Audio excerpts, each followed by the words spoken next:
This is slightly different, dispute. He's using it in a contrast to argumentation. He's saying, well, actually, there's a degree of dispute that's going to be needed. It's underscored when it comes to rights. But in doing that, what else becomes the concern? In stating your right in an argument, what is he saying in short? What do you have to be then mindful of? You're mindful of your intention, which is true. Now you're justified to dispute. But now you just have to be really careful you don't overstep the mark in making your assertion. You could put this as dispute stroke assertiveness. Because assertiveness is positive. I mean, generally, right? It's something that we should have. We should have an element of us that's assertive, but with the right tone, in the right tone. So we're not like bullied into just silence.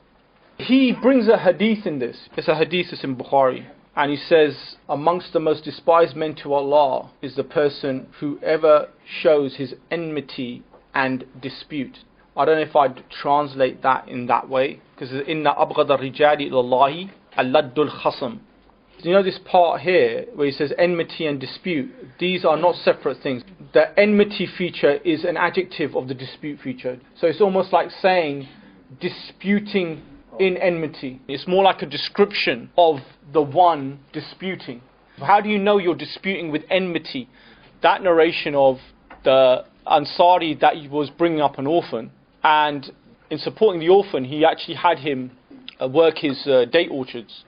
And for some reason that orphan, he came to assume that his guardian had given him a certain date palm, a certain tree. And he was so convinced that it was his tree that he took the case to the Prophet, peace be upon him, bringing his guardian in front of the Prophet under this accusation that he's taken my right. He gave me this tree and he's not giving me it. And the Prophet, peace be upon him, then heard their case. And then he judged in favor of the guardian. He said, it's his tree, it's not your tree. But then the Prophet saw how heartbroken the orphan was on hearing that the judgment wasn't in his favor. The Prophet ﷺ then turned to the Ansari and he said to him, how about you give him the tree and in return I promise you a tree in paradise. Now this is what's happened now, you see. He's got incensed at the fact of what? How could he have brought me in front of the Prophet under accusation like that? And now he's lost sight of what even the Prophet ﷺ said. It's now turned into what? I ain't going to give him nothing for what he just put me through. And he said, no way. Do you understand that? Because what's aroused now is his sense of what? Being wronged. And that now is turned into, I'm not going to give it to him no matter what for what he just did.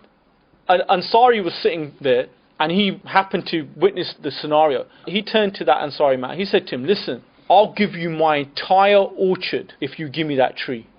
And he goes to him, yeah, you can have it. And he gets the tree and then he gives it to the orphan. Because he got the deal from the Prophet. He said, if I get that tree and I give it to him, do I get the same promise?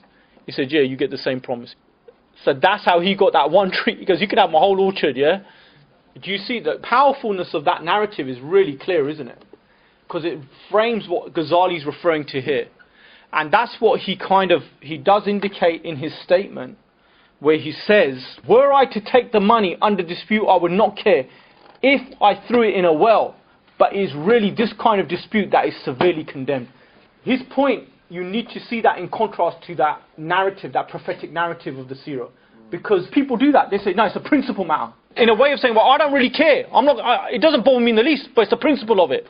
You have to be really careful when you're saying stuff like that. Because what that is actually saying then is, why are you arguing then? If you really don't care, then you shouldn't even be arguing. Don't try and be clever and try and say, well, I don't even care. I don't really care about it. It's the principle of what they did. That's why I'm not going to give it to them. You're like, no, but you do care. Otherwise you wouldn't even be saying that. And to do that is condemned. So you're using your position of being right to almost lord over them. And this is what Al-Ghazali says, severely condemned.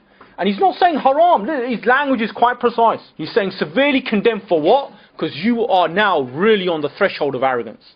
When it is your right, you want to dispute it, just stick to that. Say it for what it is. If it's there, it's there. If it isn't, move on.